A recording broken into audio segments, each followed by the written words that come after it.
Hey YouTube, it's Dimitri, and today we're going to talk about the SEC's ESG Proposal Rule 17 CFR 210, 229, 232, 239, and 249. Now, shockingly, I have not seen many people talk about this. So the document itself is like 490 pages in total. It is free online. I'll put a link in the description below if you want to start perusing through this. Now, I'm going to give you my take, my overview. I've read through the main points of this document. I've talked to different organizations who are SEC regulated. So just to put the groundwork here, any firm that is traded on the US stock exchange is going to be regulated by the SEC. That's just the simple dynamics of it. So I'm going to talk about this a lot from the perspective of a bank. I'm going to try to give you the perspective of other institutions that are non-financial institutions, but I really come at this from a banking side or a finance side because that's my career in industry here. So without any further ado, let's just dive on into this. I'm going to try to cover the core about it a little bit. And then towards the end of this, I'm really going to hit my opinion home heavy here, trying to explain why this is either really good or really bad.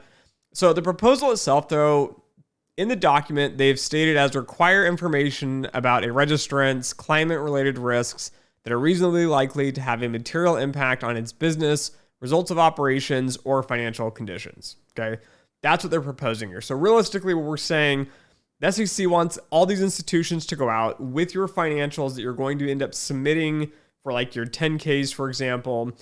You're going to have to submit in these reports as well to the public information on your environmental impact. So the reasoning they give you here on page 11 is going to be climate-related risks can affect a company's business and its financial performance and positions in a number of ways. Investors want climate risk information as the other excuse they're kind of throwing out here, and uniformity in climate reporting such as GHG. So GHG is greenhouse gases here. Now, a lot of the complaints, a lot of the arguments they're going to be trying to make here is that with this extra information, with uniformity, so if you don't understand, let's rewind a little bit here. The SEC has been the regulatory body over stock exchanges, over the information that is reported by financial institutions. And one of the big goals, the main purpose, is to ensure that financial reporting is done accurately and timely, such that investors can use that to value stocks and value these corporations, assets and liabilities here, so they have information to make investments here. So now what we're going to try to do, or the SEC is trying to do here, is saying, hey, the climate risk in itself is information that we need to financially make a decision on how to invest in this stock. And hey, one of these big excuses is going to be the investors. And we're going to get into a little bit about the nitty-gritty details and some of the dark secrets behind this. Global warming is what's really the topic here. That's what we're talking about. We're talking about environmentalism, but really they're not just talking about environmentalism as a giant whole, which would include things like, animal welfare, other things, for example, like temperatures warming, which is the global warming aspect, talking about pollution, for example, air pollution, even things like light pollution, again, water, streams, these sorts of types of pollution as well. So there's a lot of different dynamics into environmental sciences, and I think a lot of this is just kind of being thrown into the air and ignored with this, proposal here. We'll go in this a little bit. But global warming in itself is the planet warming? This is the biggest nonsensical argument I consistently see here. So we're just going to hit this head on to start with. I see a lot of people on one political party, one big movement here saying, the planet's warming, it is warming, and the other side doesn't think it's warming. And yes, you have a few crazy people saying the planet's not warming. But you can see, and this is a chart that's often provided, yes, the planet is warming. We can see this from the data here. We can see this from the chart. And so on the bottom left here, I want to just point this out because I'm looking at this purely from a statistician, quantitative finance perspective on just a time series theory here. So let's ignore what type of data this is as a whole here for a second. So let's step back from our predisposition biases here, whether we agree or disagree on this. But global warming is definitely happening. There's no argument on that. We know it is warming. But I want to point out in this little chart here, so from 2020 to 1850, that's the time frame of this chart. And the bottom here is the age of the planet here, which is, 4.5 billion years here. And so you can see here, this is 0.000037% of history and time. So from a theoretical time series perspective here, we aren't looking at any data at all, really. We're just looking at like a drop of water in the ocean, basically. And we're saying, okay, in the last couple years, it's warming here. And that's what we're really focused on. And that's why we really care. But the statement and the cause here is that they're going to be saying we are causing global warmings and we don't really know this. Okay. We might be contributing to it, but how much? And we're going to get into here on this time series aspect here in a second. So give me a sec. Just let me hear me out. The meaningful question that we really need to be asking here is how much faster is the planet warming due to humans? Okay. That's the main question. Realistically, how much can we actually cut back also here? These are key points that we need to think about here. These aren't things like we can just magically stop consuming everything, especially overnight. Maybe it's a long-term possibility, but you can't just stop overnight. And so we need to start thinking about the realistic solutions behind these things, not let's throw a pie in the sky and we'll kind of, ignore all the costs and the realities behind this. And if you look at this chart here, this chart goes from, it's years back. So this goes from, 500 million years ago all the way to today. Now, this is only 11%, calculation on the bottom left, 11% of the planet's history here. So trying to think this, right, this was almost 0%. This is 11% time. Now, when you look at this chart, this is what we think about time series wise. If you zoom too far into the data, you can get really bad conclusions here. My point being on this stupid chart and why it's not very good is it's extremely misleading in the fact that we're looking at a very, very, very short time period in the history of the world here. When we start to look back, this chart I think is a lot more meaningful. Again, all of my sources can be found at the bottom. This is from climate.gov. So again, this is a government site. You can see here the blue lines are going to be lines where we have the polar ice caps, and then anything above that is red. Those sorts of average global temperatures are where we have no ice caps. Now, if you look on the very, very far right-hand side, we see there's a blue line. And again, we see this very sharp down and this very sharp up. And this only looks to have occurred in a similar fashion 450 million years ago, and mankind was not on this planet. So again, we can't draw any conclusions though, because we don't have a lot of data. And I will note here scientifically as well, there's going to be measurement error. We even have measurement error today if we measure something on the planet. Again, now measuring these temperatures back through time, there's whole methodologies. These are all well accepted by the scientific community. I trust that the experts in this sort of geological study and education have charted these temperatures as best as possible, given the methodologies we have and the data and the information and all of that. But you need to realize here from looking at this longer structure here, yes, the planet is warming. We are going up, which we can also see in this chart, but we're nowhere near anywhere a planet maximum. So we have not hit any sort of maximum breach here of what's super hot. Again, the slope here, so now going into my stats terms, the slope of this line does look fairly steep.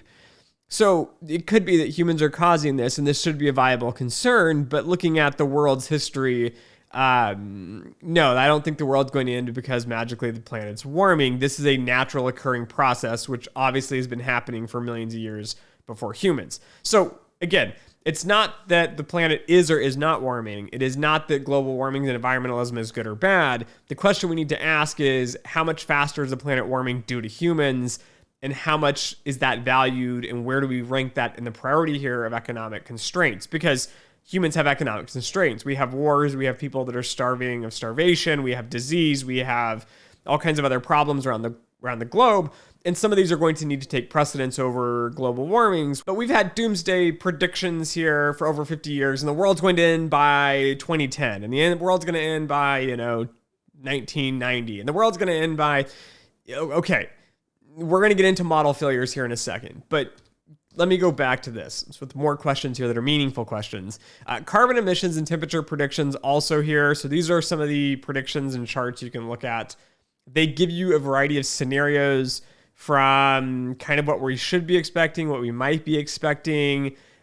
What is the impact of carbon emissions? Again, we don't have a lot of data, guys. So we do have scientific journals. We do have research experiments. There is good indication that, again, these are helping drive global warmings. And now temperature change here is very misleading in these charts. I want to kind of point this out as well, because these charts start from zero, meaning this is the amount of change we see up and down here. Now, again, this is temperature changes on this right-hand chart from zero. So we start with zero change, and it goes from 1900. And then there's this crazy line that goes super far into the air. And it's like, I don't know, temperature changes 8 Fahrenheit. Now, if you look at this chart, so let's go back to the historic data here. We're at, let's say, like 58 I don't know, 50s, something 50s, maybe close to 60. If we went to 68, that seems really normal for our planet. So these are things to think about. Again, I'm not an environmental scientist by training or education, but looking from a time series expertise here, looking at the data, looking at the charts, zooming back out into a realistic time frame of, based on the planet's age and the temperature and the science that we have, it does seem here that we, need to kind of cool down a little bit and think about the real consequences.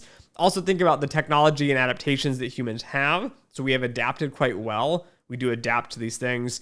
I don't have the sources with me in this slide, but we basically have less deaths now from cold and heat issues than we did 50 to 100 years ago because we have air conditioning and heating and magical technologies, and we've moved houses up on stilts, moved them away from the coastlines. The world's not going to end overnight, so we can adapt. I have faith in us in that. But I want to talk to you a little bit about current model failures here. So as I mentioned, there are doomsday predictions have been common in the environment, in the economic space for over 50 years.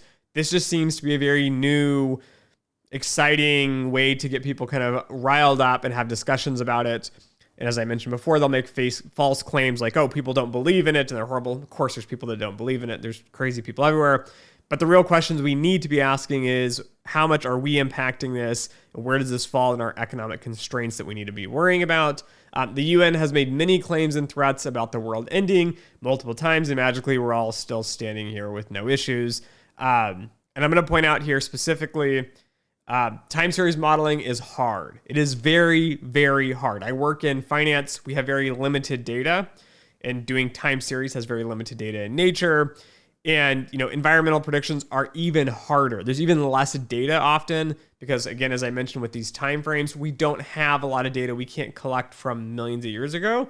And the stuff that we do have is very limited in a very, very small sample. So this is extremely challenging for these environmental experts to even model.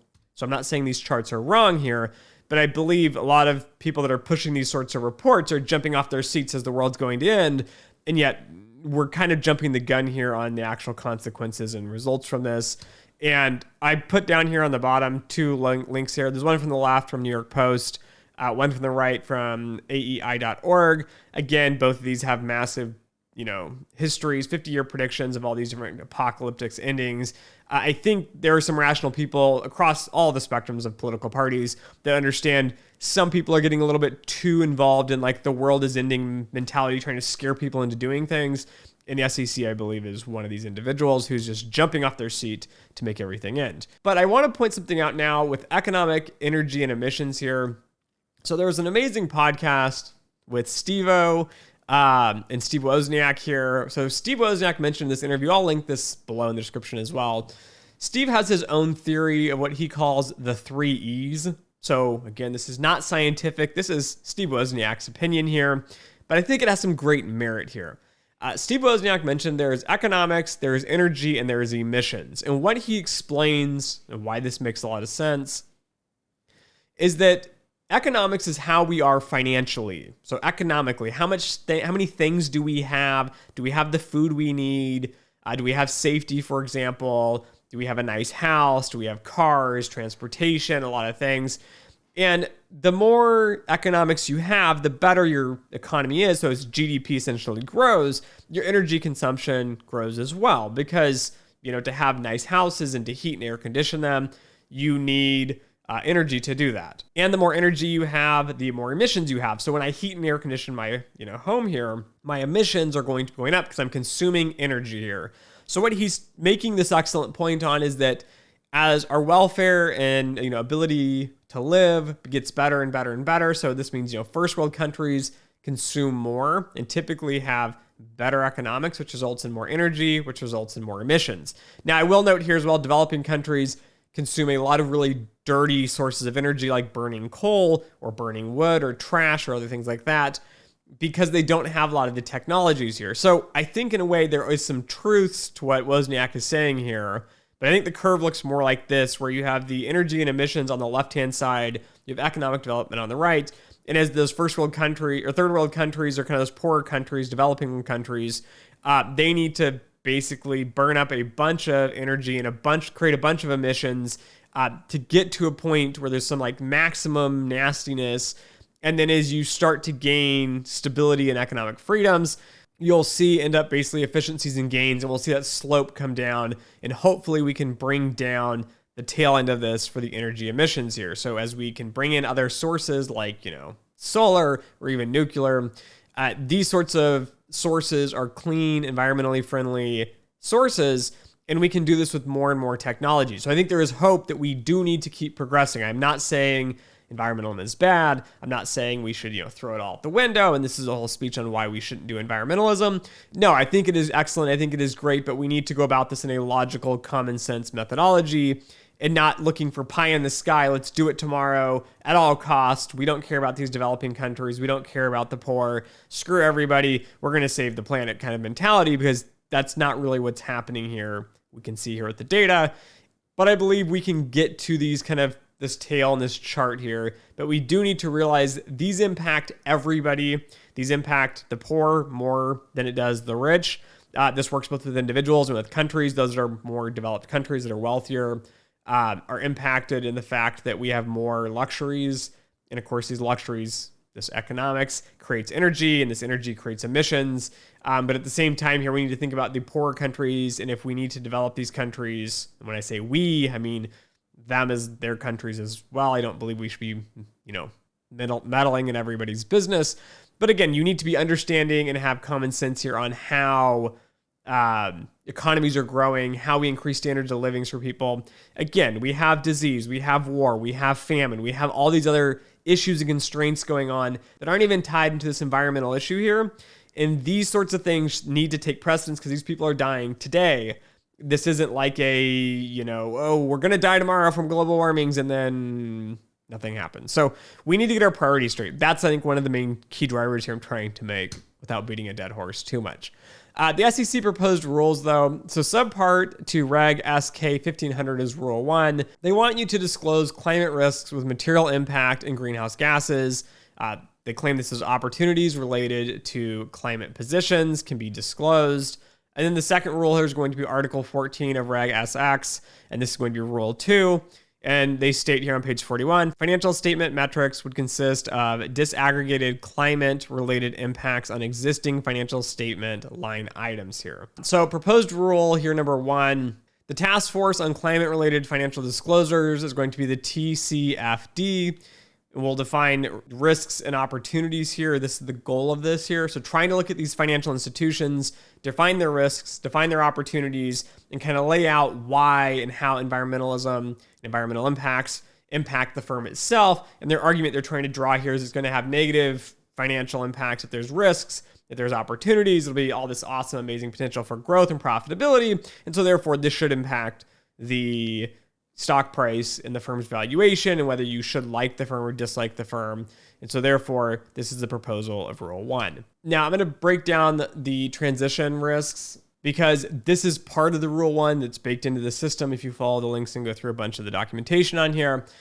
Climate-related risks is the first one. There's transition risks, policy and legal risks. Again, looking at government rules and lawsuits.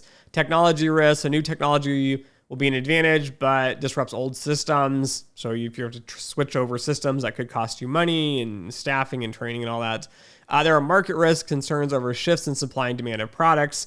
And finally, there's reputational risk. What if people don't like your decisions here? I don't know what to say on the reputational risk here. I don't really care if people like you or not. You're here to make a profit for the shareholders. We need to think about also when companies make a profit, that means they make a product or service that their customers like.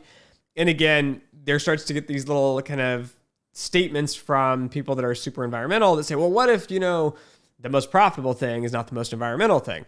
Well, you have to weigh these things. Again, there are limited supplies and resources.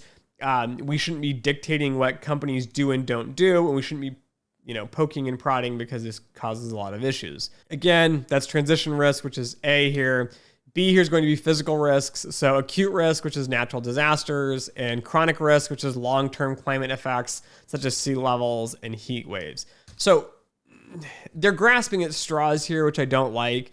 They're trying to throw things out like, well, there's all these technology risks and, policy risk and market risk and reputational risk and all these things that could be impacting it. There are a lot more than these sorts of risks in a daily operation of a business and an operation itself. These aren't going to add a lot of values here for stock pricing, and I'll get to that here in a bit. Physical risks, again, I don't have it written in here, but part of this document, it's the 490 pages here with this ruling, they try to imply that essentially this is going to save companies money and it's going to value them better, because since they're creating emissions, they're going to create global warming, and global warming is going to cause natural disasters that will impact them. Now, again, you can see from the data we've looked at before and the charts and things talking about this conceptually, you're starting to really grasp at straws to think that, like, well, I have more emissions, which is therefore causing global warmings, which therefore will cause a natural disaster. Now, yes, the planet warming does cause some natural disasters like fire, and some of the different, phenomenons, for example, like hurricanes, things have been increasing in severity. But again, trying to say, well, this firm used too much energy and so therefore they caused it. No, I don't think you can do that. It's like saying a butterfly flapped its wings in my yard and I didn't stop it and it created a tornado and killed somebody. I mean, sure, it's possible, but you can't link countries and corporations specifically based on how much greenhouse gas you have and then tying that into causing a natural disaster here. You guys, it's just as nonsensical. We haven't answered the scientific question yet. The environmental community cannot answer that as well, and yet we're still stuck here trying to figure out. Now we're going to say, all these institutions that are not environmentalists, they're somehow going to calculate these things out. So these are climate-related risks. Number 2 is going to be climate-related opportunities here. So those are the risks associated with this ruling and why we need the ruling according to them. The opportunities, though, on the flip side of this is going to be resource efficiency. So any efficiency improvements from reducing your climate risk. Examples are energy, water, greenhouse gas emissions, developing electric vehicles. They gave as an example, if you did that, you are magically the greatest person in the world. Guys, there's a lot of bad things for the environment with electric vehicles as well. Even just disposing of tires and, metal cars and things. They're not necessarily that environmental here. So we need to start thinking about these things and not just throwing out pie in the sky like it's electric, so therefore it's great and wonderful. How are we getting that electricity? How are we generating that? Are there reasonable resources available? These sort of things we need to start thinking about deeper, not just, doing off-the-cuff media responses on electric car good, gas car bad. We need to start thinking about how these things are impacting, again, water supply and qualities. So again, pollution, like recycling and things of batteries. Looking at things, for example, air quality. So again, electric cars are stellar for air quality, but they might not be so good for like water quality. And then trying to weigh all these things out and do actual calculations need to be done by actual environmentalists, not, general companies. But again, I digress a little here. The second one's going to be energy source here. So switching to low emission alternatives such as wind, solar, tidal, hydro, geothermal, nuclear, biofuels, and carbon capture and store. I'm all for a lot of this, right? If you can get better sources of energy for a good cost, go for it. I'm a huge fan of nuclear. It's clean. The technology is well developed. It is far, far better for the environment than anything else out there. It is actually reasonably stable and useful, unlike wind and solar that have a lot of issues with getting enough power out of them. Again, building, wind turbines, and there's a lot of cost into building these and then operating them, and then they don't work half the time. There are a lot of issues with this in general. So energy sources, yeah, I see what they're saying here. They want to give you kind of like a bonus point, a plus on your report card if you're using different types of energy. But again, energy is energy, and it takes environmentalism and it kind of destroys the planet in many ways by using energy in general. So we need to think about these things a little bit better. And then finally, C here is going to be products and services, low emission products and services that are developed. This I think is really stupid. And this is one reason I don't think this should be an entirely SEC driven proposal here. Different products have different emissions, and we shouldn't say, okay, this company makes low emission products, we give them an A+, and this company makes high emission products, we give them an F. They're terrible or horrible. They're different industries and they're different corporations. So for example, imagine a company like, I don't know, one of the big oil companies. They're going to have high emissions, but they also provide one of the most meaningful inputs to everybody in the country, whether you're driving or putting your lights on in your house or filming some YouTube channel here. You need energy to do that. Corporations need energy to manufacture things. So by saying we should devalue all of these firms just because they're not environmental, that's pretty bad. It's going to be hard to compare across industries as well. And I don't think there's going to be a lot of value in saying, oh, this one is environmental, this one's not. Compared to what? Like, it's now you're comparing apples and oranges. I think we're kind of grasping at straws here, but again, they're trying to show you, like, put a little apple in front of these companies. Hey, look, if you're low emissions and stuff, maybe people will value you better. But more specifically, us as the SEC will say you're a better person, and we'll go into the media and we'll try to hype you up and say you're a great company because you're low emissions, and you can put that little stamp of approval on your website here. There's a lot of flaws with this, but yeah, industries in itself is just a huge red glaring flag here, like issues that it's not going to work so well. And then the second one here is going to be climate related opportunities. So again, we had A, B, and C. D is going to be markets here. So working with partners who value climate companies. So governments, banks, entrepreneurs, and groups here. Again, they're trying to say, hey, if we, say that you're a good company and people think you're a good company environmentally, you could work with these other companies and we could get, better investments. We could get more money and people will treat you better because you're obviously a better corporation because you care about the environment. This is just like little meandering in politics of, I think this, so therefore you should do this.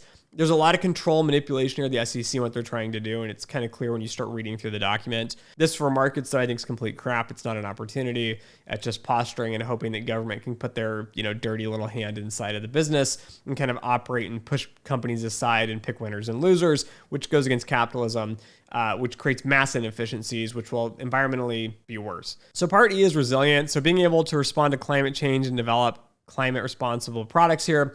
Again, the free capital market here is going to do a far better job than trying to give people tits for tats and little scoreboards on, I reported great environmentalism. Now, companies that are going to be having to adapt, they're going to adapt out of necessity. They're going to create products and solutions out of necessity, out of profitability. And of course, they're going to need, and the market demands, customers that actually like the products and services and find them useful, not because, this company gets funding because it, gets a little gold star or whatever for being environmental. These are their claimed opportunities. Again, for most of these, I don't think these are actual opportunities. I think most companies in general, if they have cost savings, especially if they have like two alternatives and one's great for the environment, one's terrible for the environment, and they cost about the same, most companies are already picking the cheaper one. And if that cheaper one happens to be environmental, that's good. It lines up well. If the environmental options are not cheap, then they need, these environmental companies, again, capitalism here, need to come up with solutions that are cost effective. We can't simply expect the US public or the government to suck up more and more money and pay more and more and more for things just because it's environmental. We need to consider there are people living paycheck to paycheck.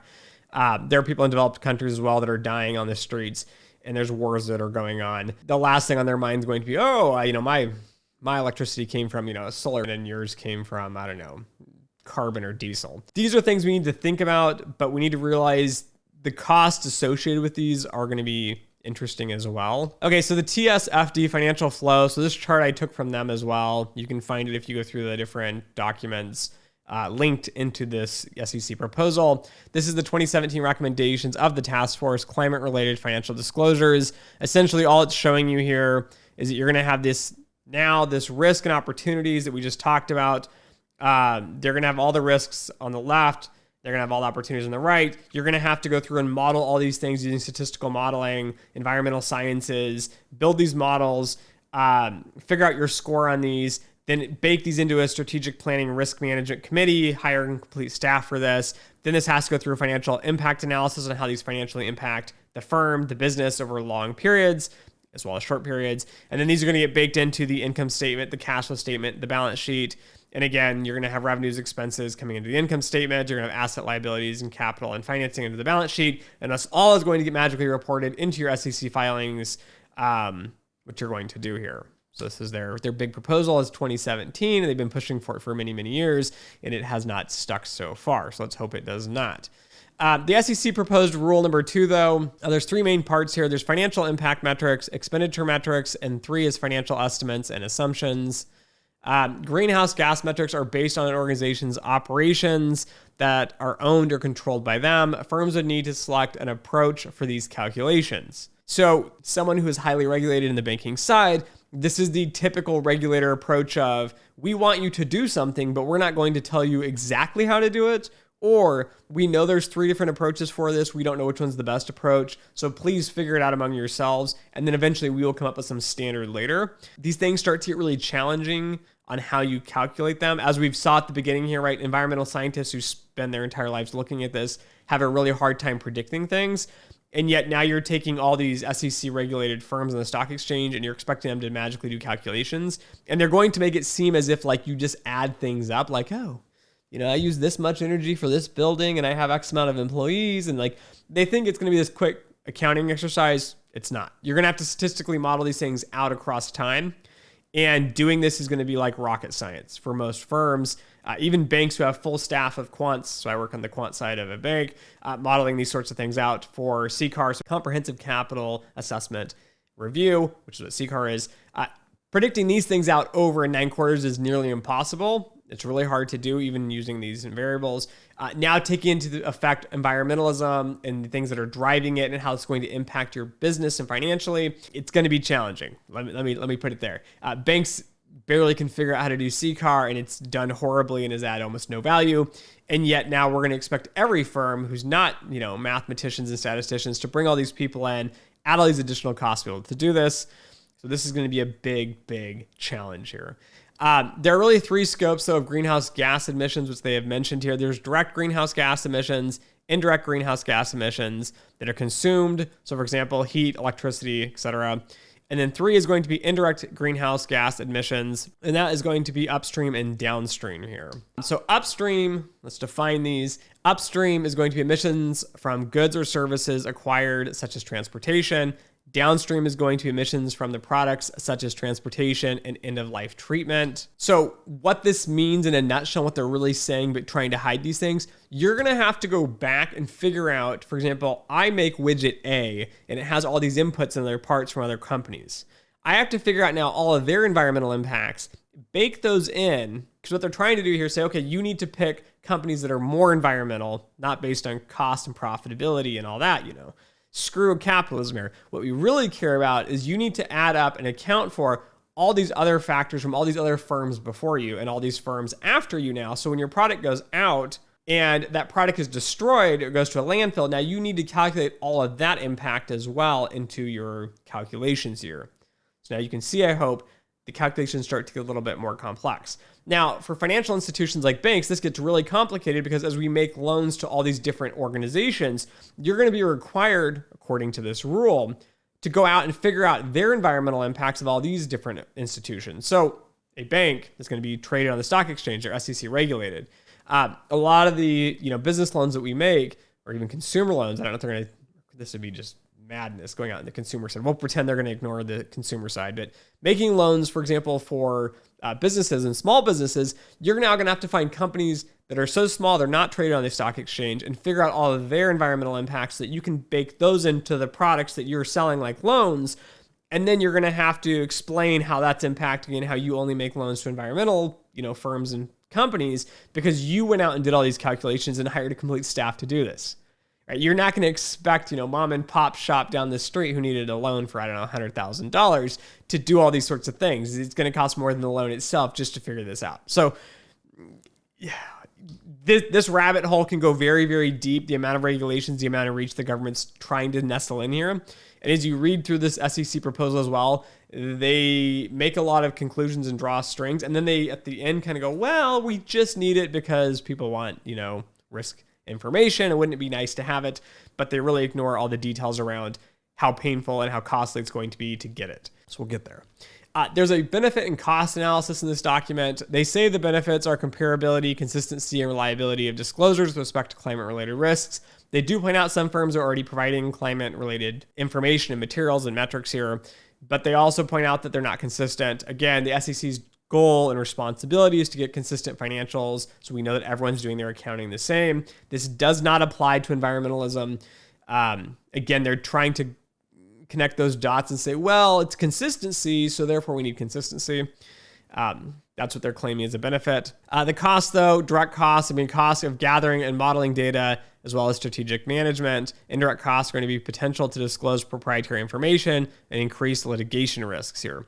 So they're trying to draw the strings that, if you don't disclose all this, you're going to get sued, you're going to have litigations, the world's going to end, your plants are going to burn, and hell's all going to come raining down on you because you're not environmental. But if you were environmental, those tornadoes wouldn't have hit you, the world wouldn't have ended, and so you'd be this happy, frilly place, and we could avoid all those costs if you just did this. The benefit cost analysis done here by the SEC was absolutely terrible, with no metrics, no information.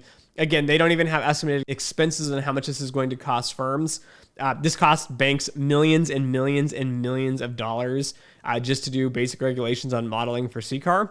So to give you guys an idea out there, if you're not in the quant modeling realm, to hire people to do statistical modeling and to do it halfway okay, like not experts, but halfway okay, these people typically start about $80,000 to $100,000, and they range up. You'll have staff making $500,000 or more that are in this chain now of people. So a small institution that's on the SEC regulation, that's on the stock exchange and all that, I'd expect at least probably $5-10 million to comply with these things. Maybe they'll let you do like an Excel calculation and not hire a statistician. But now they're going to want consistency in calculations across these firms, and you're going to have all this data and collect all this data. Even if you paid everybody, $20,000, it's still going to cost you at least seven figures to even comply. Again, what are the benefits of this? You get consistent information disclosed to your investors. Sounds like a steal, or maybe not. Maybe it's going to cost a lot more than the benefits that are going to come out of this. Again, I wish the SEC, though, would have bucked up and been a real responsible organization. But I wish they would have came in and said, okay, these are the real benefits of it, and broke down like the environmental benefits of a few different firms, for examples, and then actually went through the real costs associated with doing all of this. And yet there was really nothing put together on this. So the benefit cost analysis, again, with most of this document, is very hand wavy, like, oh, it's great for you. And oh, the media says this, so we threw this out here as like a catchphrase. Like, everything's very parroted. There's not a lot of deep analytical cost benefit analysis with this project. So at this point, it's kind of like a pie in the sky, be nice to have. And we hope firms spend millions and millions of dollars to figure it out. And we're hoping that stimulates the economy now that the economy's in the tank as well. I just don't see it. And we'll get to that in a little bit here. So the SEC's summary, though, is SEC only has a responsibility for equal and fair information disclosure. The only evidence that they provided in support of their case is that some investors have requested it. That's it. We're going to make all these firms spend millions of dollars just because a few investors decided they wanted to have environmental data here. That would help them make decisions. The document mentions a lot about how the world is ending and that it's a good thing to do basically environmental policies and to report them. And this will basically help force these companies into being better, more responsible people. And that's why we should do it. However, the issue with this, though, is they put all these jabs in here about the world's ending and how they need to force companies to do the right thing. They legally can't do that. So they have to backpedal it here, and they mention all these things, but then when they say their responsibilities are just for reporting purposes and just providing, investors a more equal, fair opportunity of valuing corporations based on their environmental impacts here. So they can't actually do that, and there's no even hard evidence in this document on the actual benefits from doing this. So again, it's nice to have. It sounds good these days to be environmental. And of course, we all want to treat the planet with respect. I'm one of those. I'm not saying I'm against it. I do many things that are very environmental myself. But again, I'm not out there thinking the world's going to end and thinking companies should spend millions of dollars and actually generating and burning up a bunch of energy and a bunch of emissions in an approach to kind of flag and like tell people, hey, look at me. I'm great. I'm an environmental company. When we've seen a lot of the companies they've already flagged as good and bad. Tesla, I think, was one of those companies that on multiple lists, it was like one of the best companies and one of the worst companies. Again, different people are using different metrics and calculations. And the consistency here, even if they try to bring us all under one umbrella, it just seems like we're kind of using this as a social justice tool to say, company good, give money. Company bad, don't give money. We don't care about the financials. These aren't important. Just look at their environmental impacts here. In my perspective, they have provided almost no evidence, no cost-benefit analysis. This is really pie in the sky. There's not been much value added from their perspective on what is this going to do for us. So something else to point out here too, I think, is there's going to be a lot of other things in the firm that we would like to have as an investor that would actually add value on figuring out the feasibility of an investment and if we're going to get our money back, which is the entire purpose of investing is, do we want to give money to a company? If the company does a good job at creating products and services that people like and are willing to buy, Then it goes through this process here and they make more money. And so then people want to put more money into them and they can continue to thrive as a good business and provide good products and services for the public.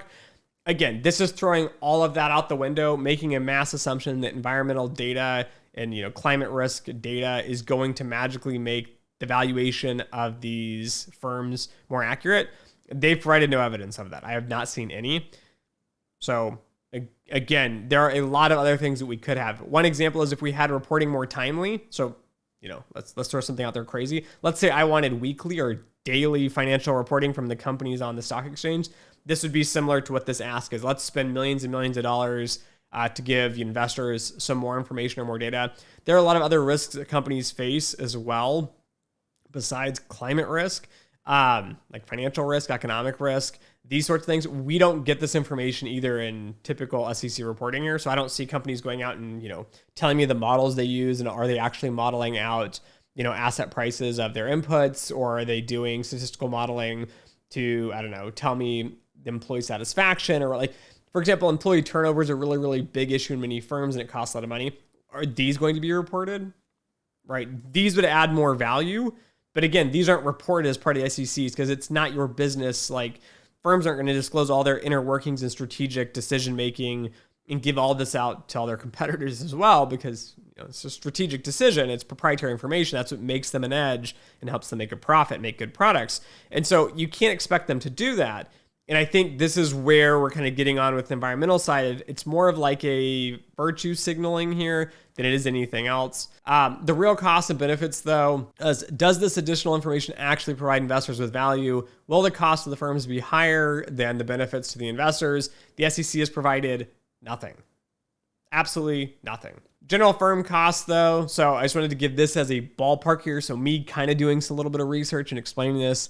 I remember in school here in university, going to business school, talking about the Sarbanes-Oxley Act, which again is financial reporting, which is actually in the wheelhouse in the realm of the SEC. I remember seeing, that, some of these regulations, for example, like SOX, cost over $1 million for each firm. So I just want to kind of point this out, though. We can see the cost of this sort of regulation costs millions. We can justify why we need this. We need consistency of financial reporting so we can actually compare these stocks and value out these corporations here. Again, the environmental one has had very, very little evidence or support of why this would be beneficial. SOX makes a lot of sense. So if we're going to spend a lot of money on SOX here, it costs, these firms on average here over $1 million. We need to start thinking about this from a cost benefit analysis, and SEC should be required to do their own work and to provide that, but they have not. Another piece here too is that, general firms don't have quants, or I call them quants, people that build statistical models for doing like environmental modeling. So quants and banks build out statistical models for running banks and financial institutions and managing risks. These would be similar people, risk managers and quants that would be building out meaningful models here. That being said, most of these firms aren't going to have environmental data. As I saw too with all the doomsday predictions, many of the predictions from environmental scientists are also vastly inaccurate. So you're expecting now somehow people are going to become environmental experts, figure out how to model all this stuff, and then figure out how this is going to impact their firm and do this. I think the timeline on some of these was like out to 30 years. It's nearly impossible, guys. This is my point I'm trying to make here, is that it's extremely costly, and even with all the right experts at every single firm, they're not going to be able to predict these sorts of things, and they're not going to be able to draw meaningful conclusions on how these will impact these firms. Simple moving averages could be used, and you could draw lines out basically on these charts and say, look, planet warming going up. We draw a line on chart, it goes up, and then we can draw some conclusions from that. But again, we start to look at these, spectrums and paradigms here. We don't fully grasp and understand as humans now how human impact is driving environmental changes. And again, there's a lot of research being done on that, but these firms, institutions, jobs are to generate products and services for the economy. They're not going to have the resources to do this. And even the ones that we do have done pretty poor predictions. And again, it makes sense. The data is sparse. There's not a lot of data. The problem itself is extremely challenging to model because we can't split the world in half and have a planet that's on our current trajectory and then have another planet and we magically remove all the emissions from it. And then we sit and watch and can, chart the two progresses and then figure out the difference and say, okay, if we reduce emissions by, 10% or 50% or whatever over a 20-year period, then magically this will be the result. We just don't know that. We don't have the data to do that. So assuming firms who have no expertise in this are going to hire people who have no expertise in this, and then building models to predict these things to impact your financials, all it's going to end up in is banks, firms, institutions here are going to be fudging their numbers, lying, cheating, adjusting assumptions, trying to get the best possible score for the environmental data, and you're not going to get any meaningful value out of that. So it's a massive waste of time. It's going to cost a lot to do it as well. Complex institutions such as banks will have huge costs to do this as well. As I mentioned within commercial loans, you're going to have to track out every firm. You're going to have to calculate out their environmental impacts or greenhouse gas emissions and all that. It's going to be a massive exercise. And again, we can do it and make us feel good and pat ourselves on the back here that we're environmental and we care about the planet. But what is it doing? And of course, my argument for this whole thing on why this is wrong is that this is actually going to cost more emissions and more energy than it's worth. And so basically, we're actually creating more global warming and we're actually forcing more gases if you believe in human interaction with this. And you're pushing more and more and more. We're costing the environment more to monitor this with the hopes and goals that the SEC and other political parties here can force firms and institutions into doing the right thing, being more environmental. So I hope you're kind of getting the gist here. There's really no cost-benefit analysis. There's really no benefit that we see from doing this. Again, how is this going to impact the stock price? I mean, people could say, oh, well, if you're environmental, you'll become more sustainable, it'll be more profitable, and you'll make money. Well, that's a really hand-wavy argument, and there's not a lot of evidence to support that.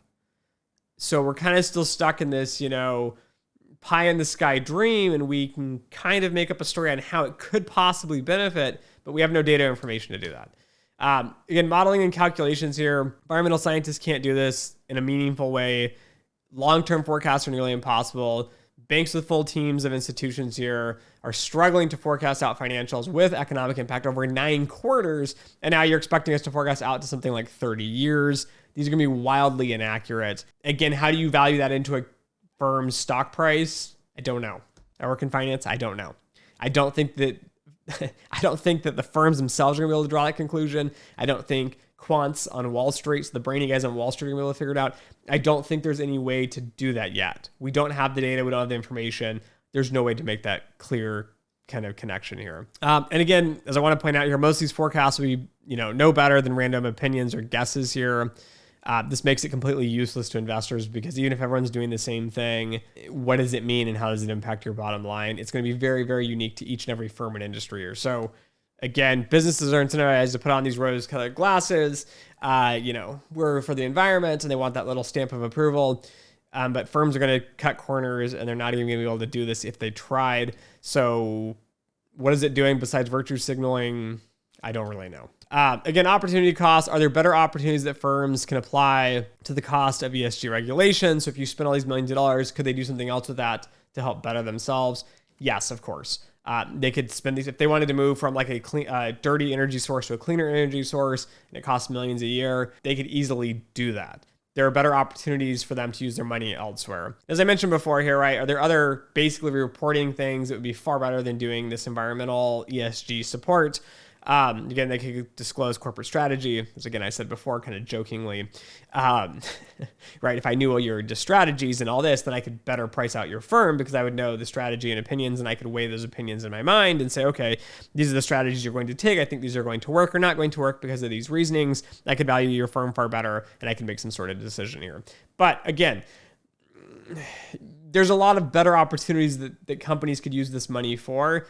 And again, this is going to increase the environmental cost by hiring more people and more buildings and generating a bunch of emissions from doing all this just to calculate the emissions. I don't think this is a very good idea for anyone. And not to mention as well, firms are also incentivized to reduce their energy costs and reduce the costs that go into the products. So they are incentivized to figure out how to make buildings more efficient by using like LED lights, for example, or to make, air conditioning and heating of facilities better and more efficient. Profits, again, drive rational, profit-seeking firms to do things that are good for the investors and also good for the firms themselves, as well as the environment in many situations. Don't listen to people where they say, oh, profit and environmentalism are complete opposites.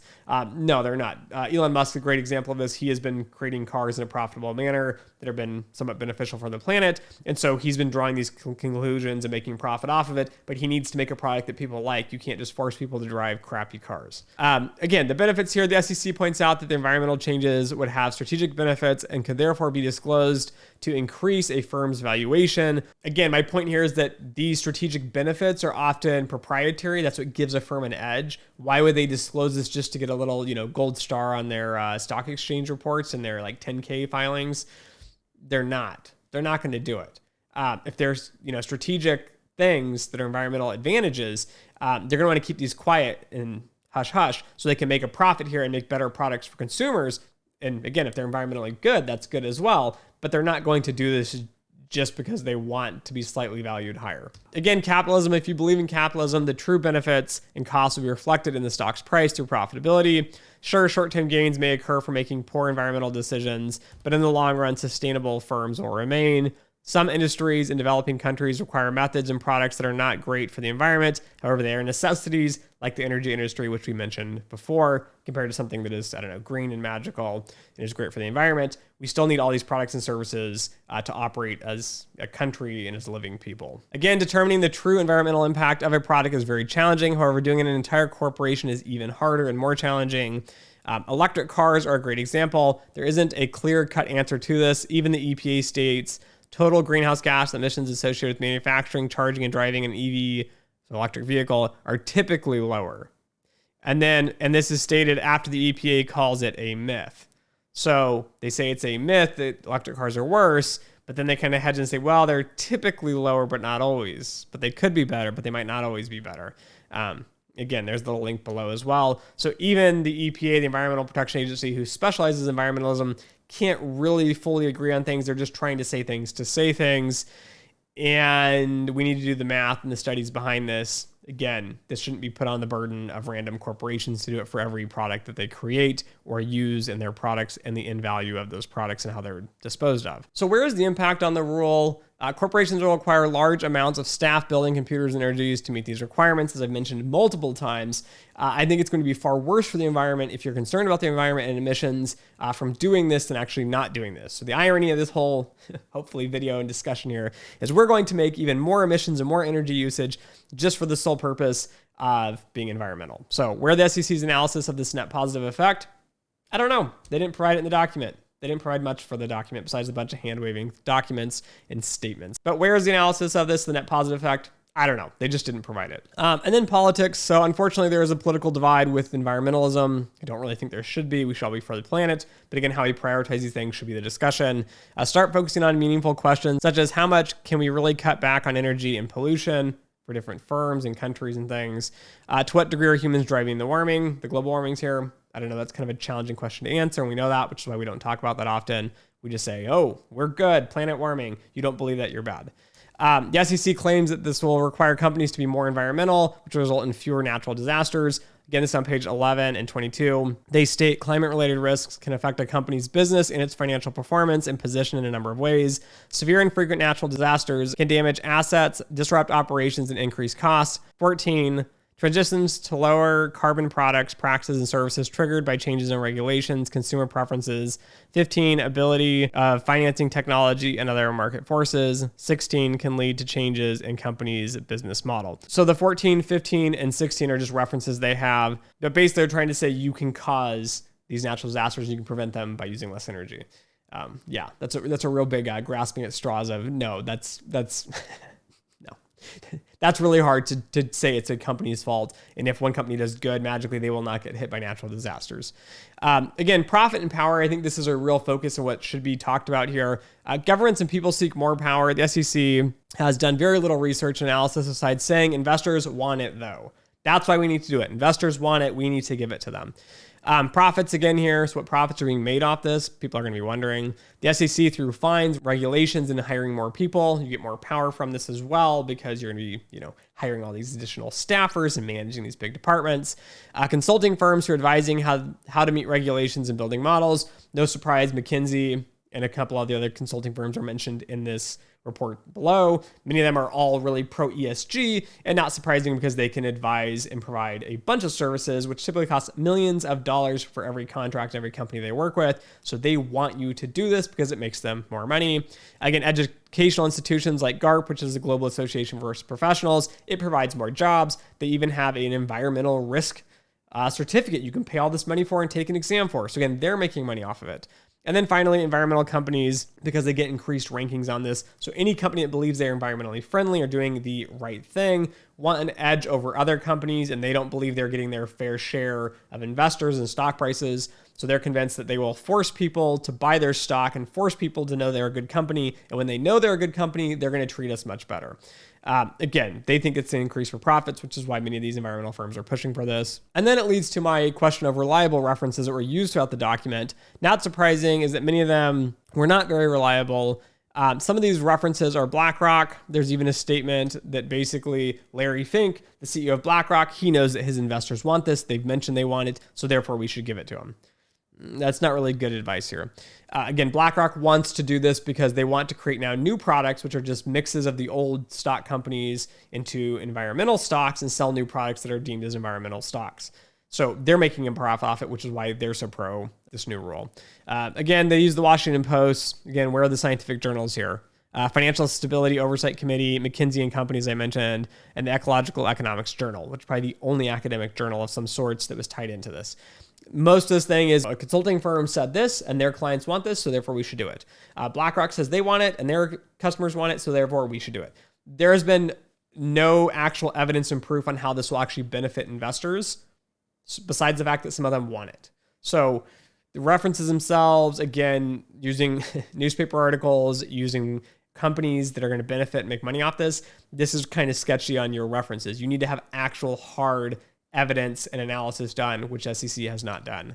The true costs and benefits here: corporations will require a large amount of staff building computers and energies to meet these requirements, as I mentioned before. Where's SEC's analysis of this net positive effect? Would it be worse for the environment and more profitable? No, I think it would actually be better not to have this environmentally as well as profitability wise. And then finally, SEC rule reality: the world is ending, so how will you respond? That's what they're trying to scare into you. That's what they're trying to say to corporations. The world is not ending. They take very far left woke kind of views in environmentalism, trying to scare people up and get people to do things. Again, is a massive profit making and power grab from the SEC and these institutions that are pushing and backing this. And then finally, this is a very slippery slope. So ESG stands for environmental, social, governance. Who determines what social goods are important? Again, I think we can all agree, we should at least all agree, capitalism has done a great job at creating a well-balanced system that functions and operates correctly. It's when we meddle in these things and try to tell stocks and people you should value things differently because I say so, this is when things start to fall apart. Racial and other personal characteristics and quotes will be next. So I can see this being now, companies need to report their complete demographics based on race, gender, and I don't know, a bunch of other things, age and all this other stuff. And they want you to report all this to show you that they are honest, truthful, and fair companies. This sounds really far-fetched, I know, but this is somewhat similar to doing quotas. And I can see people saying, we're separate but equal. This is kind of what we're doing here. We're saying, oh, well, I have this many, this group, this many of this group. We all have all these institutions, but they're going to be kind of divvying these people out.